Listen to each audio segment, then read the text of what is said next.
எல்லாருக்கும்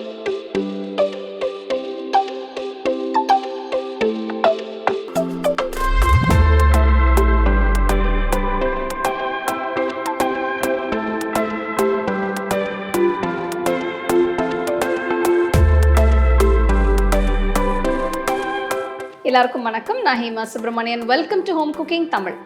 இன்றைக்கி ஒரு சூப்பர் டேஸ்டியான புலாவ் ரெசிபி தான் உங்களோட ஷேர் பண்ண போகிறேன். இந்த ரெசிபி காட்ட சொல்லி நிறைய ரெக்வஸ்ட் பண்ணியிருந்தீங்க. ஸோ உங்களுக்காக இந்த அருமையான வெஜிடபிள் புலாவ் எப்படி செய்கிறதுன்னு பார்க்கலாம். இந்த ரெசிபியில் நான் தேங்காய் பால் ஊற்றி நான் செஞ்சுருக்கேன். ஸோ டேஸ்ட்டும் ரொம்ப நல்லாயிருக்கும். வாங்க அந்த ரெசிபிக்குள்ளே போகலாம்.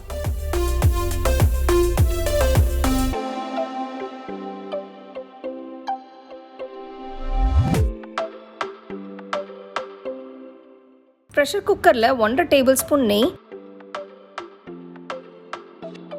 1/2 டேபிள் ஸ்பூன் எண்ணெயை ஊற்றி பட்டை, கிராம்பு, ஏலக்காய், பிரியாணி இலை போடுங்க.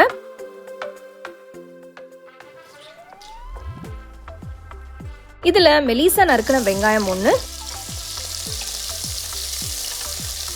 நீல வாக்கில் நறுக்கின 2 பச்சை மிளகாய் போட்டு வதக்குங்க.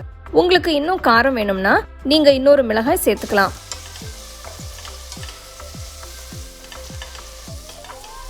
வெங்காயம் பாதி வதங்கினதும் 1 டீஸ்பூன் இஞ்சி பூண்டு விழுது போட்டு கிண்டுங்க. இஞ்சி பூண்டு கொஞ்சம் வதங்கினதும் இதில் காய்கறிகளை சேர்த்துக்கலாம்.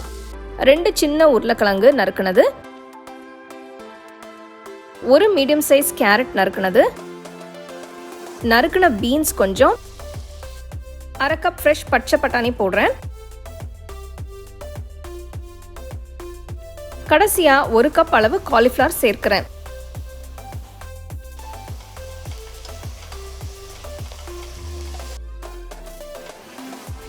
எல்லாத்தையும் 3 நிமிஷம் கிண்டுங்க.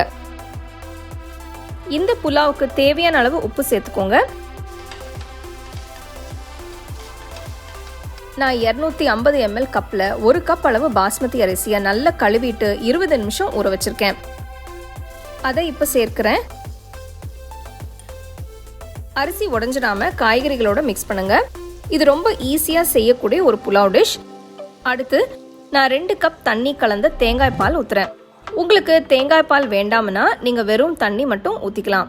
ஆனால் தேங்காய் பால் சேர்க்கறதுனால இந்த புலாவுக்கு நல்ல ஒரு ஃப்ளேவர் கிடைக்கும். நான் 1 கப் அரிசிக்கு 2 கப் தேங்காய் பால் ஊற்றிருக்கேன். குக்கரை மூடுறதுக்கு முன்னாடி உப்பு செக் பண்ணி பார்த்து தேவைப்பட்டா கொஞ்சம் சேர்த்துக்கோங்க.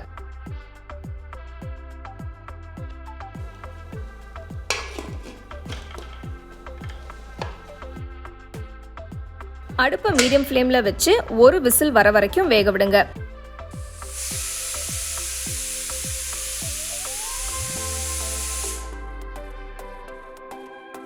ப்ரெஷர் போனதும் குக்கரை ஓப்பன் பண்ணுங்க. வாவ், வெஜிடபிள் புலாவ் நல்லா வெந்திருக்கு. வாசனை பிரமாதமாக வருது. உங்களுக்கு பிடிச்ச சைட் டிஷ்ஷோட சூடாக பரிமாறுங்க.